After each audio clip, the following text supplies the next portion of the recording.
What I had y'all do was kind of take a picture of this case study and start like looking at what mattered. Some things you chose did not matter. Some stuff you chose did matter. So when we're looking at a case study on postpartum hemorrhage, if you look on page 22 in this whole crazy ass, oh my God, packet, recognize cues and analyze cues is very similar. But recognize cues, what are you looking at? What does it say you're looking at? Age, gender, history, risk factors, Okay. Now, when you analyze cues, like how the fuck is that different? Interpreting, diagnosis, analyzing systems. It's a little bigger picture. The history, the labs, the test results, and risk factors are for relevance to formulate a diagnosis. So yeah, you notice the cues. That's step one. But did you start to draw a picture as to what could be wrong with the patient, right? That's what you're trying to do. Now, so we got a lot of little things going on. Nothing's happened to this woman yet. But we have a lot going on that you should kind of be like on the alert for it, because remember it like this: postpartum hemorrhage is the #1 cause of death with maternity. And how do we say that on a real test? It is the #1 cause of maternal what? Is it morbidity or mortality? Mortality. What does morbidity mean? Disease. Disease is morbidity. Mortality is death. So it's the #1 cause of the mortality rate in pregnant women. That's how you got to remember it for this test. So that being said, shouldn't we be trying to prevent it? Maybe recognize some early like warning signs or maybe risk factors. Now, my problem with my babies is you guys confuse that with that all the time. So you tend to get your little self in a little bunch and you confuse causes with risk factors, with signs and symptoms, with complications. So if I gave you I don't know, like a case study about meningitis, right? And I wanted to know what were some risk factors. Many of you might look at a select all and choose high ICP. So my question to you is, would that be correct? Raise your hand if you think that's correct. Nobody thinks that high ICP is correct for meningitis. I'm looking for you to raise your hand. Okay. All right, so what did I ask? What was the question? What is the risk factor for meningitis? And those of you who raised your hand thought ICP were wrong. Because is it really a risk factor? Or is meningitis a risk factor for high ICP? Just that fast, you can blow a test. Just that fast. But you do it all the time. And they know you do it all the time, so they keep giving you questions with tricks in them like that. Okay? So no, it's not a risk factor. There's no way that ICP is a risk factor for meningitis, because meningitis is an infection. However, meningitis is a risk factor for ICP. In fact, said a different way, ICP is a complication of meningitis. You have got to get good at it, right? It's easy to fall in the trap, so you got to get good at it. How do we get you good at it? Well, this is the start of where I say you got to take your freaking time and say, does it make sense? Read it again. Was that a cause? Was it a risk factor? Was it a complication? Was it a symptom? Okay. All right. So let's do it. You just saw Grey's Anatomy, season 11, episode, what was it? 7. Okay. So real quick, season 11, episode 7, there was a pregnant lady in there. And I want you to, as long as you watched it on Netflix, Grey's Anatomy, Tell me, was there anything in causes or risk factors that you saw? I'll underline it when you tell me. So just look at my little causes and I'll go over them. One is uterine atony or boggy uterus. Another one is retained placenta. Number 3, lacerations. Number 4, placenta abnormalities. Number 5, clotting disorder. And number 6, precipitous delivery. So these have been known as causes. Risk factors that she may or may not have had, and you may or may not have really noticed. I don't know. Prolonged labor, Pitocin, magnesium sulfate, general anesthesia. Multiparity means that the patient has had 5 kids or more. Multiple gestation, fibroid uterus, and overdistended uterus. Placenta previa, placenta abruption, placenta accreta, previous postpartum hemorrhage, preeclampsia, HELP syndrome, hypertension, large baby, macrosomia, diabetes, polyhydramnios, infection, chorioamnionitis, C-section vacuum or forceps, and obesity. Anybody see anything that was in there? Yes. Retained placenta. Retained placenta. Okay, I'm gonna put a little star there. What did you think? C-section. C-section. I'm gonna put a little star there. Yes. Placenta abnormality. Placenta abnormalities. Okay, anybody else? Yes. Hemorrhage. Where is that at? Previous hemorrhage? Where are you at? The previous abruption. Oh, placenta previa, placenta abruption, placenta accreta. Those are 3 different things. You want this one? Okay. All right. Anybody else? Yes. Obesity. Obesity. Could not tell. Did not really get a good look at her, but we'll throw that in there. Clotting disorder. She had a clotting disorder? What did she have? I don't remember her having a clotting disorder. Anybody else? You got it. I mean, you pretty much got it, but I don't remember this. Oh yeah, I don't think she had that. So look guys, what she had was definitely a C-section. And let me just go there for a minute because our whole country is fucked up on this issue. And let me explain.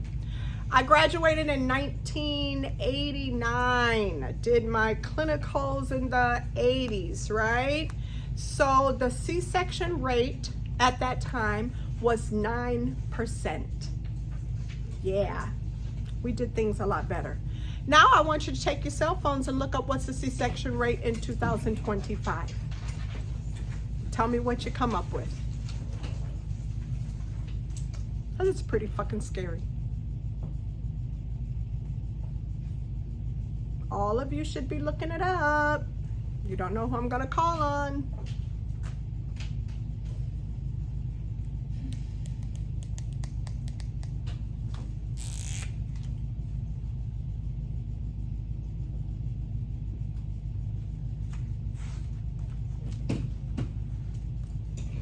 Okay, baby cakes. What is the C-section rate, Miss Izzy? In the U.S., United States, right? 2025, I should have said U.S. What is it, baby? 25.3%. Anybody get anything different? Okay, I like the 30.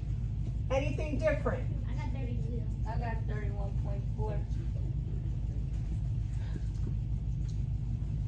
Okay, any other numbers?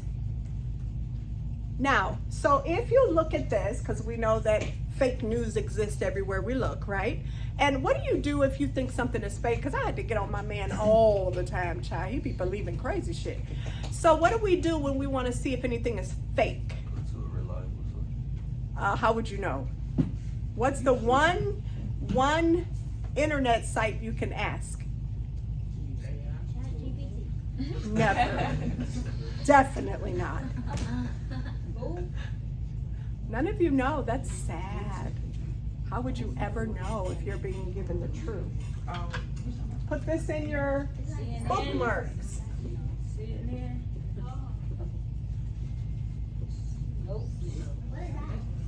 Raise your hand if you kind of remember that, but forgot it a little bit. Yeah, that's how you find out if what you just read or heard is actually true. And it's just an internet site that is geared towards guaranteeing you something is true or not. And you'd be surprised at what's not true. So I came home one day and my sweetie pie was in an uproar. Babe, did you see what happened on the Royal Caribbean? Now, we just got off a cruise ship for my dad at Christmas time. I'm like, no, I'm surprised. I usually get that alert type of stuff on my phone. And he goes, check this shit out. I'm looking at the phone, y'all. They got Royal Caribbean. Pretend like this is the ship, okay? This is the front of the ship. They got it on the lake, right? I mean, in the ocean. Here's what they showed in the video. I don't know how fucking AI does it, but they do it. They showed the boat going up and flipping over and just doing all this. Like in the cartoon. I saw that. Like a fucking cartoon. I mean, they must have took shots from the Titanic. They had chairs sliding all over the fucking plank on the... I said, babe, that is not real. Yeah, baby, it is. It is. It just happened. I swear. It just happened. No, boo. It's not real. Look it up in Snopes. No more realer than the man in the moon. You gotta have something where you actually can figure this shit out, because I got a news flash for you. Is that the website? The fake news is about to get much worse with AI. It definitely is. Because the shit they're showing you is so unforgivable and so kind of crazy. They can't even tell. They can't tell. It's usually like something minor, like an extra finger in there somewhere, or a thumb on one of the people in the, but who's looking at that shit, right? So always know that Snopes is where you go. Now, so let's be, smart about this. If you see this, 25.3, 30, 32, 31, what do you just say? It's what? 30%. Because, you're just looking at averages, right? Because depending on who's doing the statistical analysis, you come up with a different number. What do all of these say about each other? The same fucking thing, about 30%. Is that fair? That means 1 in 3 are getting cut. Now, you are nurses. You are not laypersons. You are not like my patients were, who would come into the office and I'm just meeting your crazy ass and you saying dumb shit like this. I just want you to know that I've thought about it long and hard. I've done my research and I want a C-section, okay? Is that okay? I'm like, sit your ass down. Just sit down, baby, because we got a lot to talk about. How many of y'all know a lot of women think that way? Whole lot of women. Now, here's our problem. We're educated. Yeah. We real intelligent in this class. We know good and goddamn well cutting people don't make fucking sense. So let's remember why, because sometimes y'all be forgetting why. I gave you 5 surgical complications that has happened with any surgery. Now, you should remember them, but sometimes y'all come in here after lunch break looking cross-eyed and crazy. So let's see what we got. We got 5 surgical complications. These are in the order of deadliness. They can all kill you. What was number 1? Anesthesia? Yes, anesthesia complications. Are you on page 7? Let's go on page 7 for a minute. Maybe you'll get to color some shit. If you go to page 7, one of the deadliest surgical complications is at the bottom of the page. What is it? Hell to the no. Malignant hyperthermia. Highlight that bad boy now. Good. That means your ass should have shouted it. Highlight that bad boy and remember what it is. Malignant hyperthermia is a patient that has had general anesthesia, and it's genetic. It will kill you within that hour, okay? It is only a complication that you will see within that hour. So we say things like this to our patients. Has anybody in your family ever died in surgery or immediately after? And when they say yes, you stop everything, let anesthesia know. They may need a muscle biopsy. Y'all good? Okay, so like what did I say? I said it'll kill you within the hour. Number 2, what you got, boo? Very, very nice. Hemorrhage is the second one. You know what you're going to watch for this. What is the number 1 way to monitor for a hemorrhage? Hey, that's what I'm talking about. You just heard your girl say it in class. The one that just passed 85 and out. She said, high pulse. That was on her test. You think I'm whistling Dixie. No, I ain't. The shit on the test. Okay? All right, y'all. Y'all did good. Now remember the hemorrhage, which is what the hell we talking about up in here. The hemorrhage from surgery kills within 2 hours. This is why you on your shit when anybody has some surgery. Y'all with me? It kind of kills very fast, okay? Okay, y'all doing good. What's number 3? DVT. Oh, look at them babies. Okay, here we go. You're gonna see 3 things here. DVT, PE, VTE. I bet it is. So listen here, what I'm trying to tell the babies. Deep vein thrombosis, pulmonary embolism, venous thrombo event. Venous thrombotic event. Those are all ways to say the same shit. You got a clot, damn it. Now, what we got to get good at, in case you didn't remember, is that 100% of PEs started out as a DVT. This is not generally what you would see immediate post-op. We're talking a few days. That's another tip. So one of the things I tell you when you take your test is when you see they say the patient just had surgery 2 hours later, don't think of that, because that ain't gonna happen immediately. That's like 4 days. That's when you didn't get the patient out of bed. Remember that? Yeah. Because the most incredibly preventative thing you could do with your surgical patients is get their ass out of bed within how many hours? 6. I heard it. Some of y'all said it. Yes, that's my baby. She said it. Yes, I was like, I know I heard it in the background somewhere. Okay, look, make sure you write that shit. Get them out of bed within 6 hours. Well, Shelly, it's 2 a.m. Should I still get them out of bed? Fuck yeah, or you're negligent. If it's 6 hours, yeah, you should get them out of bed. Now, should you walk them to California and back? Hell no. What you doing with them? You sit their ass in a chair for a half an hour. Ain't that right? It's progressive ambulation. What the fuck is you doing walking them to the next floor? Put them in a chair. Half an hour. Pat them on the back. Give them a hug. Give them some cookies you done brought up from the damn cafeteria. Make it a big deal. When they man come in there after they done had this baby for them, when the man come in, tell them, listen, here, your girl a soldier. She did that shit. She done got out of bed and everything. It's a big, hairy deal. You ever try to get out of bed after surgery? You just want to stab yourself in the neck. It hurts. Many of you told your nurse, no, bitch, this ain't happening. Who did that? Who was it? I heard it. I didn't have a C-section, but they made me get up. You think? Yeah, Everybody's at risk for a clot. Yeah, it ain't just, you get a good point. She's like, it's 2 p.m. What are you doing? Like, Get your ass out that bed. Yeah. See, now look, it ain't just C-sections, but it's definitely C-sections. But it's also just postpartum. Okay, you good? Y'all all right? Okay, what's the 4th one? Pneumonia. Oh, suck it now. Now, you know the shit on your test. You already know what it is. Peep this, because it's a little high tech for you. We put pneumonia, right?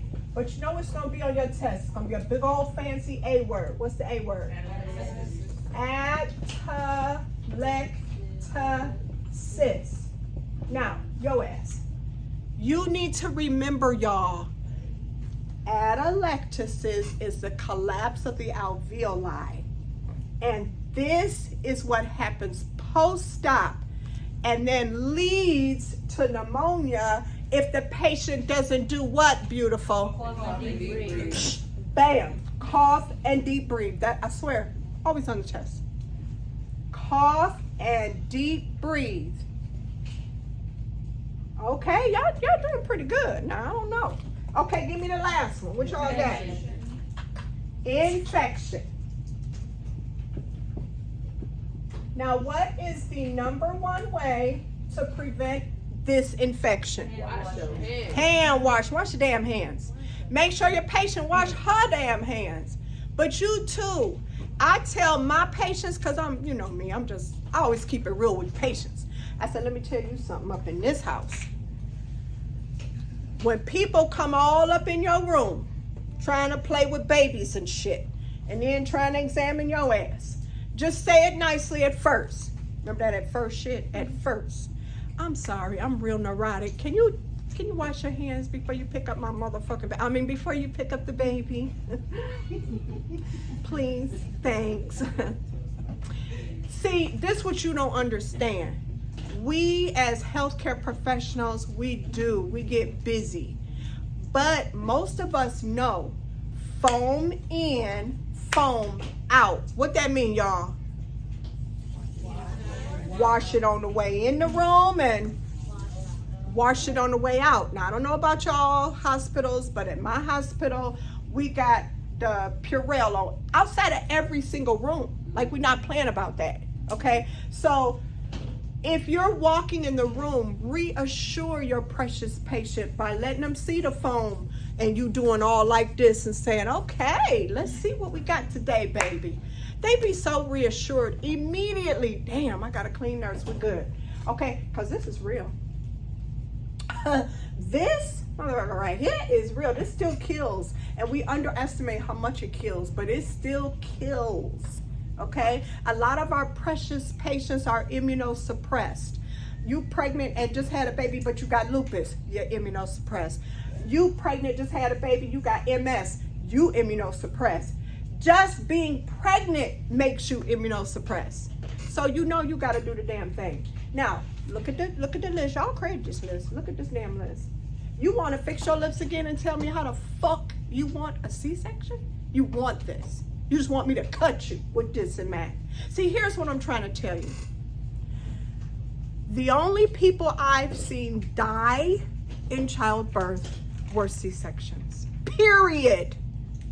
And I've been doing it 40 years. C-sections are nothing to play with. They die from the pulmonary embolisms.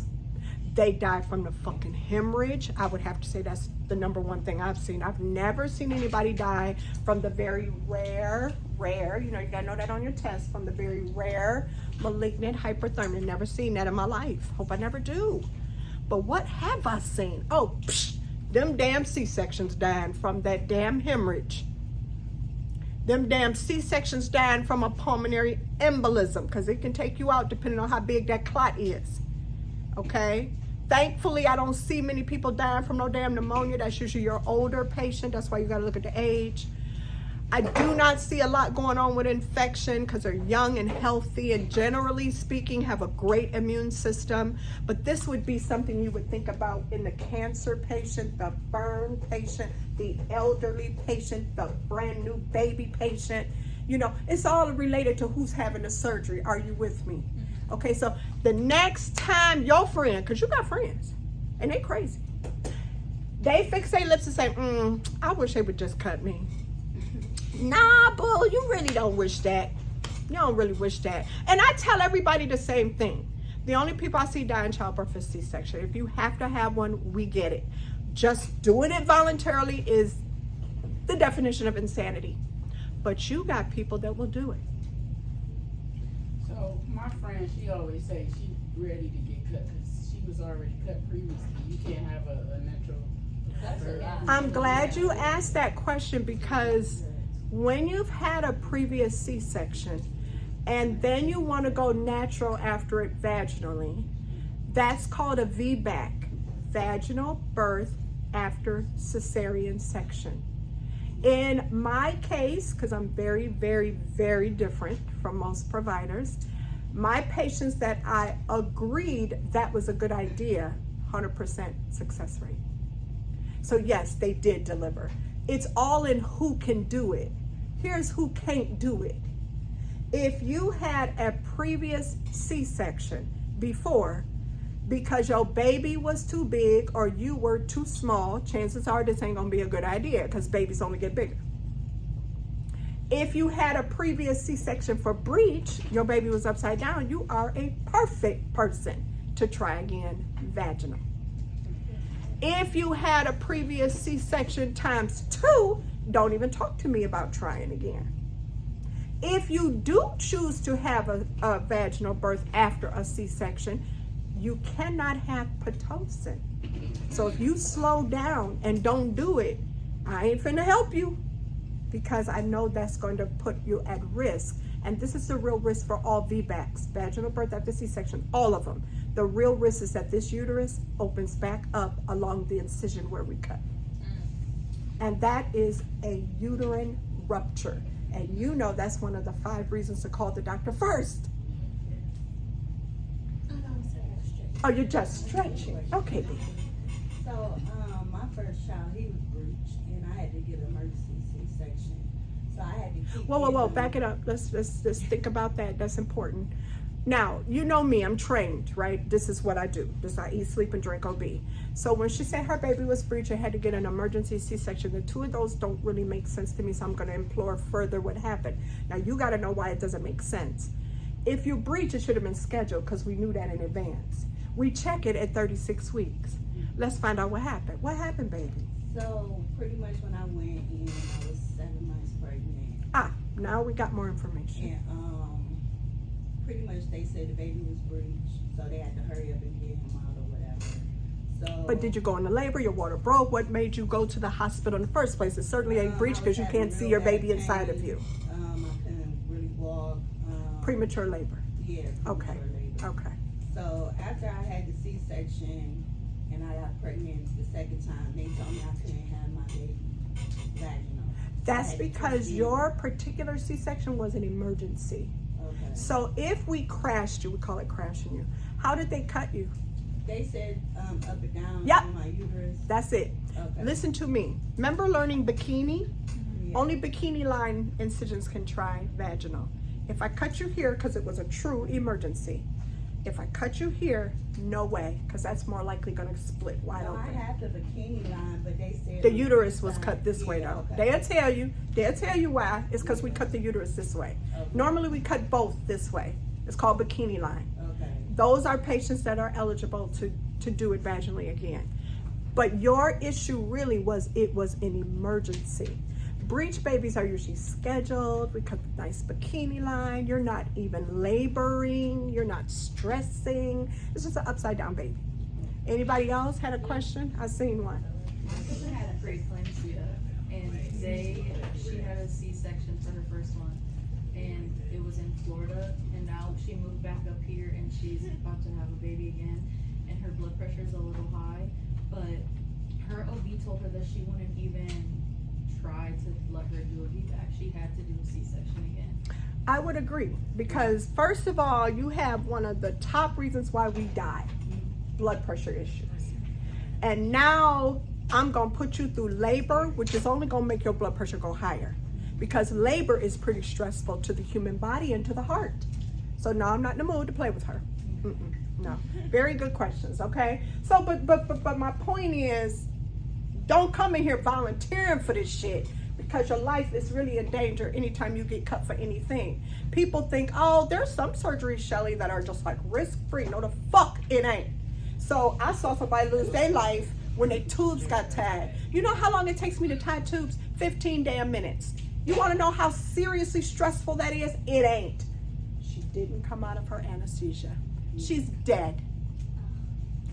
Oh, well, Shelly, what about circumcision? It's a fucking surgery. So what have I seen with circumcision? Oh, just 2 babies nearly died. One was an undiagnosed hemophiliac.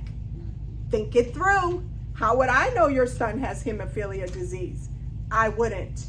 What about my godson? Why did he almost die? for no good damn reason other than it's a risk of surgery. So he's laying in his baby bed, and his mom calls me and said, how long are they allowed to sleep? I said, well, I'm real strict with mine.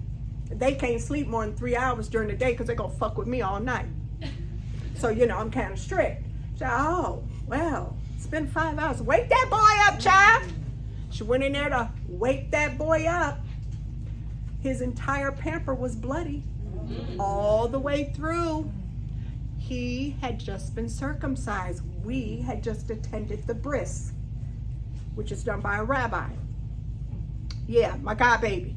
Rushed to Rainbow Babies and Children. Everybody on their knees praying for that baby. And he's a professional baseball player now for the Yankees. So, hey, it all works out. Now, my only point in bringing all that up is any surgery comes with these 5 risks. There is no such thing as such a mild surgery that it doesn't have any of these. They always do. Okay? So just know that when people want to volunteer for this shit, it sounds crazy as hell. Okay, but they don't know what you know. So I kid you and I play a lot of it. Like, sit your ass down, let me school you right. No, I do not do that. You know I don't. I said, oh baby, now what you say now? You want to have a C-section? What you scared of, sugar? Some of them be just hilarious. I don't want my coochie stretched. Oh! Oh wow! It's all about the punani, huh? Oh. Okay. Well, let me help you with that, sister girl. Ooh, Lord. Now, so I tell them how most 90% of my patients never even get a stitch. I mean, I don't practice the way people do. So you ain't got to worry about that either. Quit tripping, okay? So then we talk about the risk of surgery. And they usually figure out this is not as bad as it could be. I explain 6 weeks versus, I explain 8 weeks because when we take your placenta out of you, like we pull it out, we've left a big ass hole, surgical hole. So when we do a C-section, 8 weeks or more, I explain how your stomach muscles you're going to wish it was a coochie issue because your stomach muscles, everybody see this should just be falling out. Just the tone is not there. It's hard to get it back, right? Now, the more you have, the harder it is to get that tone back in your belly. And C-section just kind of does what? It cuts through the muscle. Hello. Okay, so you got it. You got this. Now, what we said with this lady, other than a C-section, I don't know why y'all called that lady fat. Who called the patient fat? Which one of y'all just hit below the belt? Oh, was it the baby, the skinny one over there? Skinny bitches, right? Yeah. Okay. Remember Monique, you said that? She's talking about skinny bitches. Okay, so anyway, listen, stay focused, shit. Okay, so if she was obese, can you tell me why this is a risk factor? Maybe she saw the fat, I didn't, but if she was obese, why is that a very incredible risk factor? What'd you say, sugar? Oh, you said it. She's at risk for DVTs. She's also at risk for, look, y'all, check it out. Hypertension, diabetes. Y'all feeling me now? But I got a better one for you. Let you be fluffy and come into my practice, and I have to do a C-section. I'm very worried. Here's why you need to know this, because nobody thinks about this. So when we do a C-section, we cut your skin very, very, very gently first. Then when we go through the skin, and you got to know your layers of body, integumentary, right? Once we get through the skin and the epidermis, dermis, all that shit, we have to do the subcu fat. Here's our problem. Every cut we make, you know this because you're educated, activates something called platelets, doesn't it? Okay, what do platelets do? Clot. Okay, that's a good thing if you're bleeding, but stay with me. We cut through the skin, the epidermis, the dermis, then we get to the subcu fat. But if you fluffy, we're gonna be there a while. We're activating even more what? Platelets, causing you to do even more clotting. Another issue, we're making your surgery last longer. So now you're at risk and open literally to infection. It's such a risk. Okay, so If you are getting cut more than normally, you have another risk factor, hemorrhage. You see how this is flowing? You're losing more blood than average because I've had to cut more tissue than average. And every tissue I cut is bleeding. It's real. It's real. Okay, so this is why it's a risk for postpartum hemorrhage. Okay, now, so we're going to call her Fluffy because somebody did. We're going to say the lady.